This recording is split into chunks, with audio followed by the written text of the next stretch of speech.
Hello everyone, welcome to our channel Education Hotspot.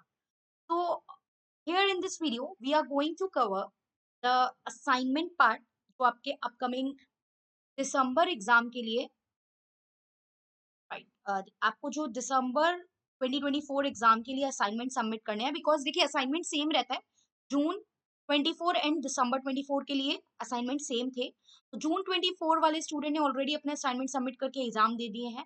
अब दिसंबर वाले student की जो लास्ट डेट रहती है वो रहती है 30th ऑफ सितंबर, राइट। 30th ऑफ सितंबर आपकी लास्ट डेट रहती है।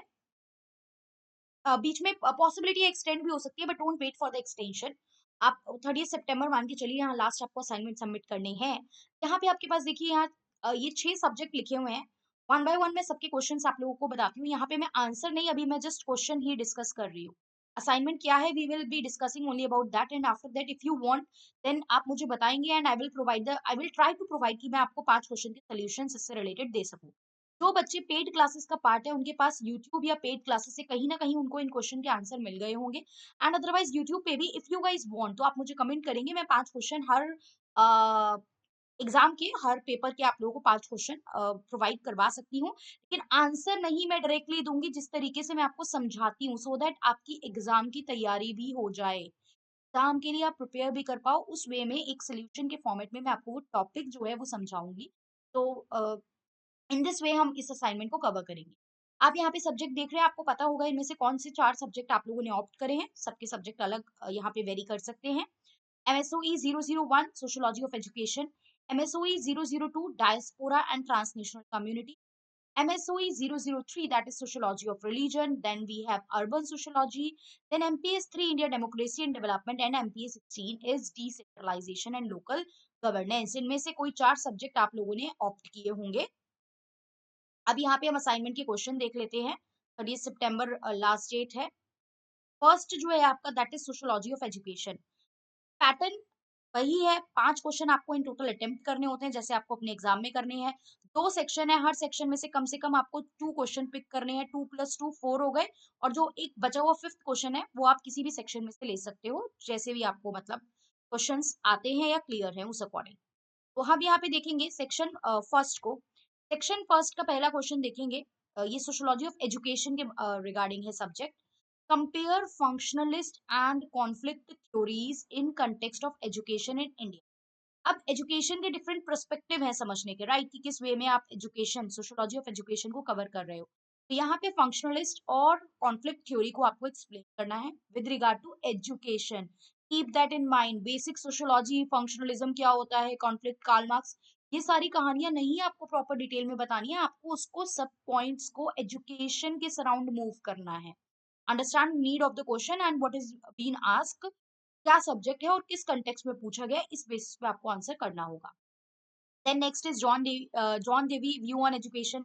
बहुत सारे थिंकर हैं देखिए, आपके वेस्टर्न और इंडियन थिंकर हैं, उनके व्यू पॉइंट एजुकेशन को लेके क्या है, तो वो थिंकर्स तो आपको कवर करने ही करने एग्जाम परस्पेक्टिव से। तो यहाँ पे जॉन डेवी, और यहाँ देखिए यहाँ पे आपसे फोर्थ क्वेश्चन में इवान इलिच का परस्पेक्टिव पूछ लिया है in the role of education as prescribed in the deschooling society. Deschooling society का कंसेप्ट इवान इलिच ने दिया है। इवान इलिच का एजुकेशन के रिगार्डिंग परस्पेक्टिव और उनका concept of deschooling society इस क्वेश्चन में आपको समझाना है। थर्ड यहाँ पे देखेंगे role of education in control of masses. किस तरीके से एजुकेशन मासेस को, मतलब जो इतने सारे लोग हैं उनको कंट्रोल कर सकती है, यानी कि रोल ऑफ एजुकेशन एक तरीके से देखा जाए तो ऑब्जेक्टिव क्या है एजुकेशन के, क्या रोल प्ले कर रही है वो मासेस के लिए, ये यहाँ पे आपको एक्सप्लेन करना है। 20 मार्कर है, 500 वर्ड में लिखना है, ये छोटा सा आंसर नहीं प्रेजेंट करना है। नेक्स्ट इज फिफ्थ क्वेश्चन इसी सेक्शन का। Democratisation of education is essential for social change and mobility. अगर आपको सोसाइटी में चेंज लाना है या मोबिलिटी लानी है, मतलब ये जो सोशल हिरार्की बनी होती है आपकी, इसमें अगर आपको अपवर्ड मोबिलिटी की बात करनी है या पॉजिटिव डायरेक्शन मोबिलिटी की बात करनी है, तो आपको एजुकेशन का डेमोक्रेटाइजेशन करना पड़ेगा, मतलब एजुकेशन में डेमोक्रेसी रहनी चाहिए। एंड जब हम डेमोक्रेसी की बात करते हैं तो इसका मतलब है इक्विटी होनी चाहिए, सबके पास एजुकेशन पहुंचनी चाहिए, रीच होनी चाहिए। इन कुछ चीजों पे आपको वर्क करना चाहिए। तो इस कंटेक्स्ट में ये क्वेश्चन आपसे पूछा गया है। सेक्शन वन कम से कम 2 करने हैं, 3 भी आप उस सेक्शन से ले सकते हो क्वेश्चन। सेक्शन सेकंड क्या बात कर रहा है, ये कह रहा है what role does education play in nation building in India. बहुत इंपॉर्टेंट क्वेश्चन है। एजुकेशन किस तरीके से नेशन बिल्डिंग में कंट्रीब्यूट कर रही है, किस तरीके से वो सिटीजन एक एक्टिव सिटीजन जो है वो क्रिएट कर रही है हमारी कंट्री में। तो ये पॉइंट आपको यहाँ पे मतलब ये कांसेप्ट आपको एक्सप्लेन करना है। Then education is a tool of women empowerment, discuss किस तरीके से एजुकेशन वुमेन एम्पावरमेंट में रोल प्ले कर रही है, वुमेन के लिए क्या नीड है, क्या रोल ये प्ले कर रही है, कैसे उनकी सिचुएशन को अपलिफ्ट कर रही है, मतलब उन्हें एम्पावर कर रही है। ये सब चीजें आप यहाँ पे डिस्कस करेंगे। Then is there a need for involvement of private sector in professional education? जो भी आपकी प्रोफेशनल एजुकेशन है उसमें प्राइवेट सेक्टर का इन्वॉल्वमेंट क्या जरूरी है और कितने हद तक ये सही है। तो मतलब आप इसके पॉजिटिव एंड नेगेटिव दोनों चीजें बताएंगे, क्यों जरूरी है पहले तो ये बता देंगे, और फिर जो वो वर्क कर रहा है उसमें क्या पॉजिटिव एंड क्या नेगेटिव है, you will explain that point, और फिर अपने आंसर को कंक्लूड कर सकते हैं एट द एंड कि कितना हद तक ये चीज ठीक है। Then what do you understand by knowledge society क्या है और ये किस तरीके से एजुकेशन से रिलेट करती है। नॉलेज सोसाइटी प्रॉपर ये तो यूट्यूब पे भी आपको मिल जाएगा क्वेश्चन, ये मैंने डिटेल में नॉलेज सोसाइटी के बारे में बताया हुआ है। what is the present scenario in terms of universalization of education in India? अब इसमें आप बताओगे यूनिवर्सलाइजेशन होता क्या है, क्यों जरूरी है, what constitution is saying about this, इसके रिगार्डिंग क्या क्या लॉज हैं, why it is required, इसकी जरूरत क्या है, और अगर यूनिवर्सलाइजेशन होगा तो क्या पॉजिटिव इम्पैक्ट हमें देखने को मिल सकते हैं। कॉन्स्टिट्यूशन के कुछ आर्टिकल और कहाँ कहाँ पे डिस्कस किया गया है कि सबको एजुकेशन मिलनी चाहिए, ये सब बात आप यहाँ पे मेंशन करेंगे। राइट, राइट टू एजुकेशन की बात आप यहाँ पे कर सकते हैं, equality in terms of education की बात कर सकते हैं। तो ये सब कुछ प्रेजेंट सिनेरियो पूछा है तो ये सारी चीजें आपको एक्सप्लेन करनी। ये हो गया एमएसओई 1 के क्वेश्चन, थोड़ा बेसिक आइडिया मैं आपको दे रही हूँ आंसर का यहाँ पे, बट डिटेल में will discuss only if you want, मतलब इफ अगर आप लोग मेंशन करेंगे कि यू नीड द सॉल्यूशन और डिटेल एक्सप्लेनेशन तो मैं यहाँ पे इस पे वर्क करूंगी। एमएसओई 2 है हमारा diaspora and transnational community. Diaspora and transnational community देखो यहाँ पे अलग अलग कंट्री, डायस्पोरा मतलब अगर इंडिया के कंटेक्स्ट में बात करूं तो the Indian who are living outside. तो ये 5 क्वेश्चन करने हैं, 2 कम से कम हर सेक्शन, ये 500 वर्ड का आंसर होना है। अब डायस्पोरा होता क्या है, अगर इस सब्जेक्ट का ही मीनिंग की बात कर लें तो इंडिया के कंटेक्स्ट में बात करूं तो जो इंडियंस बाहर रह रहे हैं, अब चाहे वो यूएस में रह रहे हैं, चाहे वो यूके में रह रहे हैं, चाहे वो आपके गल्फ कंट्रीज में रह रहे हैं, जहां पे भी वो रह रहे हैं, तो उनका एक स्ट्रक्चर क्या है, what kind of work they are doing, ये सब चीजों की बात करनी। तो आपको यहाँ पे पहले सबसे पहले क्वेश्चन में जेविश डायस्पोरा के बारे में बताना है। फैक्ट्स हैं, समझाने जैसी चीजें नहीं है, चीजें लिखनी पड़ेंगी सब्जेक्ट में, चीज थोड़ी सी माइंड में होनी चाहिए, डेटा फैक्ट फिगर हमारे पास रीसेंट होने चाहिए। आपकी बुक तो देखो चेंज नहीं हो रही है हर साल, तो आप यहाँ पे इसमें न्यू एडिशन इस सब्जेक्ट में कर सकते हो, और करनी पड़ेगी तो ज्यादा बेटर रहेगा। Migration pattern of Indian diaspora to USA, मतलब किस तरीके से वो यूएसए में माइग्रेट करे, क्या पैटर्न रहा है माइग्रेशन का, किस रीजन से वो यूएस में माइग्रेट कर रहे हैं। 5 पैटर्न ऑफ इंडियन इमिग्रेशन, जो इमिग्रेशन उसके पैटर्न क्या होते हैं। Historical context of Indian immigration during colonial time, ये इमिग्रेशन कॉलोनियल टाइम जब ब्रिटिशर इंडिया पे रूल कर रहे थे तब से चल रहा है, तो वो क्या कंटेक्स्ट था, why they were going at that time, colonial rule के टाइम पे इंडियंस बाहर क्यों जा रहे थे, ये सब चीजें आपको फोर्थ क्वेश्चन में बतानी। फिफ्थ क्वेश्चन की बात करें, role of literature in representing the Indian diaspora, मतलब जो बुक्स होती हैं, जो बुक्स लिखी गई हैं, वो किस तरीके से एक रोल प्ले कर रही हैं इंडियन डायस्पोरा को प्रेजेंट करने के लिए। इंडिया की स्टेट पॉलिसी क्या है एनआरआई के टुवर्ड्स, एनआरआई के टुवर्ड्स क्या रूल है, इसमें आप बहुत सारी चीजें बता सकते हो, गवर्नमेंट क्या क्या प्रोवाइड कर रही है इनके लिए क्या स्कीम्स बनाई गई हैं, इनके लिए एजुकेशन में क्या क्या चीजें हैं यहाँ पे, अगर इफ दे वांट, तो ये एनआरआई के बारे में आपको चीज मेंशन करनी है। What do you understand by the term virtual communities क्या होती है, वर्चुअल वर्ड से आपको समझ में आ रहा होगा, like something that is on internet, और ये सब चीजें वर्चुअल कम्युनिटी में जाती हैं। फिर cultural linkages between Indian diaspora मतलब इंडियन जो भी बाहर की कंट्री में रह रहे हैं वो कल्चर से किस तरीके से लिंक है, ये आपको यहाँ पे एक्सप्लेन करना। दीज आर द क्वेश्चन जो असाइनमेंट में मेंशन है, इनमें से कोई 5 8 में से आपको कोई भी 5 आपको अटेम्प्ट करने हैं। Then MSOE 3 is sociology of religion, religion के रिगार्डिंग यहाँ पे इस कंटेक्स्ट में सब्जेक्ट में क्वेश्चन दिए गए हैं। वही 5 क्वेश्चन करने हैं, दो दो एक सेक्शन से ले रहे हैं, कोई से भी आप फिफ्थ क्वेश्चन कहीं से भी ले सकते हो। रिलीजन को लेके मार्क्स का क्या व्यू पॉइंट था, फर्स्ट क्वेश्चन। टोटेम क्या होता है, टोटेम किस तरीके से एलिमेंट्री फॉर्म ऑफ रिलीजन है, इसमें थिंकर लिखा नहीं है बट इसमें आप दरकीम का नाम यूज कर सकते हो। टोटेम के बारे में और किसने क्या क्या बातें की हैं वो थिंकर्स का भी आप कंटेक्स्ट इस क्वेश्चन में लेके इस चीज को एक्सप्लेन कर सकते हो। ओका क्या है, एग्जाम्पल से डिस्कस करो। ओका ट्राइब की स्टडी, ओका ग्रुप की स्टडी किसने की थी? ओका की स्टडी किसने की है? अगेन लिखा नहीं है, लेकिन जब आप चैप्टर पढ़ोगे तो आपको थिंकर का नाम पता चल जाएगा। क्या-क्या ऑब्जर्वेशन थी वो पता चल जाएँगी, तो आप वो चीज़ यहाँ पे मेंशन करोगे। फिर टीएन मदान का view on non renunciation with suitable example. Non renunciation क्या होता है? टीएन मदान ने उसके बारे में क्या बोला है और उसको आपको एग्जांपल के साथ समझाना है। नेक्स्ट क्वेश्चन, फिनोमेनोलॉजी क्या होती है? और आपको थिंकर का नाम लेके पीटर बर्जर का नाम लेके यहाँ पे आपको इसको एक्सप्लेन करना है। Discuss the theory of secularism with reference to Indian experience. Secularism क्या है, इसके रिगार्डिंग डिफरेंट थ्योरी क्या है और इंडियन एक्सपीरियंस के बेसिस पे हमें सेक्युलरिज्म को एक्सप्लेन करना है। इंडिया का जो कॉन्स्टिट्यूशन है, जो हमारा प्रियम्बल है, वही सीधा सेक्युलर टर्म की बात करता है। उसमें ही सेक्युलरिज्म लिखा है, जो हमने 42nd कॉन्स्टिट्यूशनल अमेंडमेंट एक्ट के थ्रू ऐड किया था। तो पहले तो ये सब कंटेक्स्ट बताना है, इस तरीके की चीजें आप यहाँ पे यूज कर सकते हो। फिर क्लिफर्ड गर्ट्ज का अप्रोच बताना है रिलीजन को लेके, उनके क्या व्यू पॉइंट है। लेवी क्रॉस टोटेम के बारे में क्या बोलते हैं। देखिए यहाँ असाइनमेंट में ही टोटेम को लेके 2 क्वेश्चन दे दिए हैं। ऊपर टोटेम की बात की है और नीचे भी सीधा-सीधा लेवी स्ट्रॉस के टोटेम की बात कर ली। तो आप टोटेम जब पढ़ रहे हैं तो आप एक बार डिटेल में पढ़ लेंगे, तो आपके एग्जाम के लिए भी वो चीज़ आपको बेनिफिट करेगी। Then we have MSOE 004 urban sociology. Exam के लिए कैसे प्रिपेयर करना है वो बिल्कुल डिफरेंट अभी चीज है। यहाँ पे हमें असाइनमेंट की बात करनी है, वही पैटर्न है। सेक्शन 1, अर्बन सोशियोलॉजी होता क्या है, इसका हिस्टोरिकल बैकग्राउंड किस तरीके से इवॉल्व हुआ।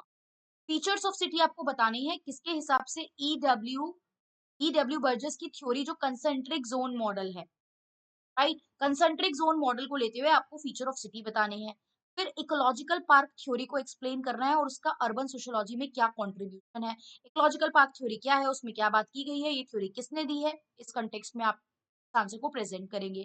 कितने टाइप की सिटीज एग्जिस्ट करती हैं और हर टाइप की सिटी का एक एग्जाम्पल देना है इन डिटेल। आप एक्सप्लेन करोगे पहले तो टाइप को, कितनी टाइप है उनका मतलब बताओगे और साथ साथ में एक एक एग्जाम्पल भी आप दोगे। न्यू अर्बन सोशियोलॉजी से आप क्या समझते हैं और हु वर इट्स पॉइनिट्स, मतलब कौन इस कंसेप्ट को आगे लेके आ रहे हैं, किसका, who are the person, who are the thinkers, who are the sociologist, जिस जो इस कंसेप्ट में, इस पर्टिकुलर चीज में जिनका कंट्रीब्यूशन रहा है, तो वो बताना है। देन सेक्शन सेकंड की बात करते हैं। Is it true that nuclear family are found in urban areas? Urban area में न्यूक्लियर फैमिली देखने को मिल रही है, while joint family are found in urban rural areas. तो आपको रूरल एंड अर्बन एरिया में कंपैरिजन करना है, keeping in mind the concept of the family. पूरा डिटेल में नहीं करना है कि कौन क्या काम कर रहा है, यहाँ पे डिफरेंस नहीं पूछा है। पूछा है कि इन दोनों में डिफरेंस है फैमिली एग्जिस्टेंस को लेके। यहाँ हमें जॉइंट देखने को मिलती है और अर्बन में न्यूक्लियर। तो व्हाट इज द रीजन, ये ट्रांसफॉर्मेशन किस तरीके से हो रही है, वेदर इट इज ट्रू और नॉट, इस चीज पे आपको वर्क करना है। Then pattern of urban growth बताना है इंडिया में एग्जांपल के साथ। अर्बन के फॉर्मल और इनफॉर्मल सेक्टर को, इंडिया की इकोनॉमी की बात करें तो फॉर्मल और इनफॉर्मल, आपने बहुत बार ये वर्ड सुना होगा, इसको कंपेयर करना है। What are the similarities and contrast, मतलब सिमिलर क्या है इनमें और इनमें डिफरेंस क्या है, ये दोनों चीजें आपको बतानी है। डिफरेंस इफ यू वांट तो आप टेबुलर फॉर्म में भी बता सकते हो। तो कंपेयर एंड कंट्रास्ट करना है यहाँ पे in formal and informal sector को। देन अर्बन प्लानिंग को लेके क्वेश्चन है, अर्बन प्लानिंग क्या होता है और किस तरीके से ये ग्रोथ में कंट्रीब्यूट करता है। एंड देन किस तरीके से मीडिया रोल प्ले करती है सिटी गवर्नेंस में। Media is a fourth pillar of the government, तो वो गवर्नेंस में किस तरीके से एक इंपॉर्टेंट रोल प्ले करती है। ये आपका MSOE 4 था। अब अगर किसी ने MPS 3 चुना है, that is India democracy and development, काफी स्टूडेंट के पास ये सब्जेक्ट भी होता है। अगेन वही 5 क्वेश्चन करने हैं, दो दो एक सेक्शन से। तो यहाँ पे आप देखेंगे पहला है कि एक्सप्लेन करिए डेवलपमेंट क्या होता है और डेमोक्रेसी से किस तरीके से लिंक है। तो डेमोक्रेसी एंड डेवलपमेंट का क्वेश्चन है। फेडरल सिस्टम इंडिया में किस तरीके से वर्क करता है, डिवीजन ऑफ पावर की बात कहाँ कहाँ पे देखने को मिलती है, ये बात करेंगे। LPG policy, liberalisation, privatisation, globalisation, जो कि 1991 में न्यू इकोनॉमिक रिफॉर्म के थ्रू आई, इनको डिटेल में एक्सप्लेन करना है। 20 मार्कर क्वेश्चन है, तो आप देखेंगे कि शॉर्ट में बस मीनिंग बता के आप नहीं खत्म कर सकते हैं कि इनकी जरूरत क्यों पड़ी, मतलब इनका मीनिंग क्या था, फिर आई तो इनके पॉजिटिव और नेगेटिव क्या थे, ये सब आप यहाँ पे एक्सप्लेन कर सकते हो। Evolution of peasant movement in India, किसानों के जो भी मूवमेंट रहे हैं from the like 80s 90s में, मॉडर्न टाइम में किस तरीके से वो मूवमेंट क्या क्या रहे हैं, उनकी नाम और पर्सनैलिटी जो भी रिलेटेड रही है उन मूवमेंट से, वो लिखना है। फिर यहाँ पे देखिए 250 वर्ड में शॉर्ट नोट आ गया पॉलिटिकल पार्टिसिपेशन पे एंड तेलंगाना पीजेंट रिबेलियन पे। पीजेंट मूवमेंट पढ़ेंगे तो आप सारे पढ़ेंगे ही कौन कौन से हैं, तो उसमें एक पे ये पूछा गया है, 250 वर्ड्स का लिखना है। 10-10 मार्क्स के ये आपके दोनों पार्ट है, Telangana pheasant rebellion and political participation. Section second की बात करें तो आपको बिहेवियरलिस्ट कंसेप्ट बताना है पॉलिटिकल पार्टिसिपेशन का। यहाँ पे देखो दिया है ये, और यहाँ पे अगेन सेक्शन सेकंड में इसी से रिलेटेड क्वेश्चन है। रीजनलिज्म इन इंडिया, इसका क्या नेचर है, व्हाट एग्जैक्टली इज रीजनलिज्म और उसका नेचर क्या है। बेसिक मिनिमम नीड अप्रोच क्या है ह्यूमन डेवलपमेंट की। ह्यूमन डेवलपमेंट की आपके पास कुछ सर्टेन अप्रोचेस हैं, 4 अप्रोचेस हैं। अब जब एग्जाम की तैयारी करोगे तो आप चारों पढ़ोगे, लेकिन उसने यहाँ पे सिर्फ बेसिक मिनिमम नीड वाली पूछ ली है। बेसिक मिनिमम नीड अप्रोच क्या होती है, जो आईएलओ ने दी है, इंटरनेशनल लेबर ऑर्गेनाइजेशन, जिसे 1919 में फ्रेम किया गया था, उसने ये बेसिक मिनिमम नीड अप्रोच दी है। आईएलओ ने 6 बेसिक मिनिमम नीड बताई हैं जो सबके पास होनी चाहिए ताकि वो ह्यूमन डेवलप कहलाए। इसको इलैबोरेट करके आपको लिखना है। 20 मार्कर का क्वेश्चन है, 500 वर्ड लिमिट आपको अचीव करनी है। But exactly is human development, 4 approaches के नाम, फिर उसमें बेसिक ह्यूमन एक्सप्लेन करोगे, किसने दी है, ऑर्गेनाइजेशन के बारे में बताओ, बेसिक नीड जो 6 उन्होंने दी है उसको थोड़ा सा एक्सप्लेन आप कर सकते हो। That's how you will explain. Causes of over over urbanisation, और ओवर अर्बनाइजेशन होता क्या है, उसके क्या कारण है, और उसने पूछा नहीं है बट आप शॉर्ट में, डिटेल में नहीं पूछे, कारण है तो कारण डिटेल में बताओ, लेकिन इसके इम्पैक्ट लिख के कंक्लूड भी इस आंसर को कर सकते हो। फिर 250 word again short note, internal migration क्या होता है, माइग्रेशन पढ़ेंगे तो डिटेल में देख भी लेंगे, और जब ये पढ़ेंगे तो बाकी चीजें भी आप साथ में देख सकते हैं। एंड सस्टेनेबल डेवलपमेंट क्या है, this is the thing. Section second ये आपका एमपी एस थ्री था। अब एमपी 16 जिस भी स्टूडेंट ने ऑप्ट किया होगा, सेक्शन 1 एंड 2 5 क्वेश्चन करने हैं, टोटल 5 क्वेश्चन का आंसर देना है। पहला है इम्पैक्ट ऑफ डिसेंट्रलाइज्ड डेवलपमेंट, क्या होता है और उसका क्या इम्पैक्ट पड़ता है। एम्पावरमेंट की कंसेप्ट को बताना है भाई, highlighting the problem in achieving empowerment.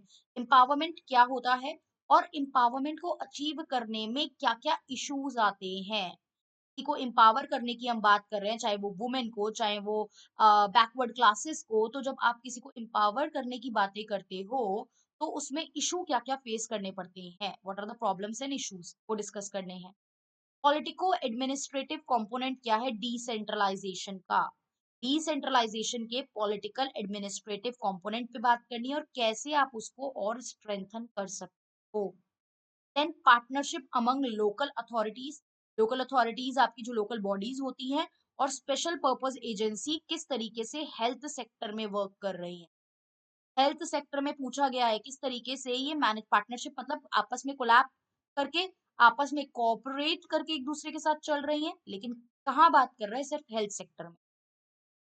Development planning की क्या रिक्वायरमेंट है, then this is the question. फिर सेक्शन सेकंड की मैं बात करूं तो डेमोक्रेटिक डिसेंट्रलाइजेशन किस तरीके से इवॉल्व हुआ और उसकी क्या सिग्निफिकेंस मतलब इंपॉर्टेंस है। कैपेसिटी बिल्डिंग बताना है आपको, इंस्टीट्यूशनल कैपेसिटी बिल्डिंग एग्जैक्टली क्या होता है और किस तरीके से आप कैपेसिटी बिल्डिंग जो है वो कैपेसिटी बिल्ड कर सकते हो जो इलेक्ट होकर रिप्रेजेंटेटिव गए हैं। मतलब हमें जो है वो आप इलेक्शन होता है कंट्री में, राइट, इलेक्शन के बाद हमारे कुछ रिप्रेजेंटेटिव सेलेक्ट होके जाते हैं, तो हमारे बिहाफ पे डिसीजन ले रहे हैं, रूल्स बना रहे हैं, पॉलिसीज बना रहे हैं पार्लियामेंट में बैठ के, और तो यहाँ पे आपका उनको उनकी कैपेसिटी किस तरीके से बिल्ड की जाती है। फिर बात की गई है 74th constitutional amendment act 1992। Municipalities जो हैं are functioning as effective institution of local self government at grass root level. अब ये जो 73rd एंड 74th अमेंडमेंट आया था पंचायत एंड म्युनिसिपैलिटी, ये बेसिकली क्या कर रहा था, ग्रास रूट लेवल तक मतलब टिल द लोएस्ट लेवल तक डेमोक्रेसी को ले जाने की बात कर रहा था। तो इस क्वेश्चन में वो ये पूछ रहा है कि बताइए कि किस तरीके से 74th कॉन्स्टिट्यूशन यानी म्युनिसिपैलिटी बिल्कुल ग्रास रूट लेवल तक डेमोक्रेसी को मेक श्योर कर रहे हैं, वो आपको एक्सप्लेन करना है। Structure power and function of local government, local government क्या है, उसके क्या स्ट्रक्चर, किस तरीके से वो बनती है, उसकी पावर क्या है, फंक्शंस क्या है। शॉर्ट नोट लिखना है, modalities of people participation and sustainable development and governance लेके 250 वर्ड 10-10 नंबर के आपके क्वेश्चन है।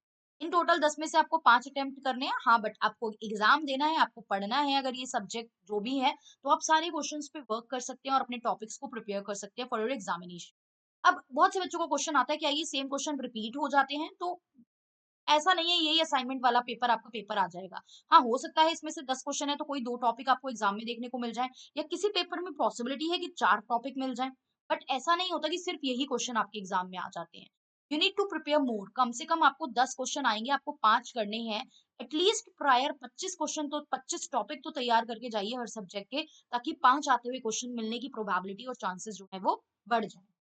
ओके, चलिए तो यहाँ पे एंड करते हैं इस वीडियो को। हम लोगों ने डिटेल में डिस्कस कर लिए हैं questions, what is the requirement of the question, and if you want the solution कि मैं इसको डिटेल वीडियो फॉर्मेट में आपको एक्सप्लेन करके समझाऊं, then you can mention it in comment box. I will try to provide the solution as soon as possible and the detail explanation video of these topic. That's all. Thank you everyone. In the next video.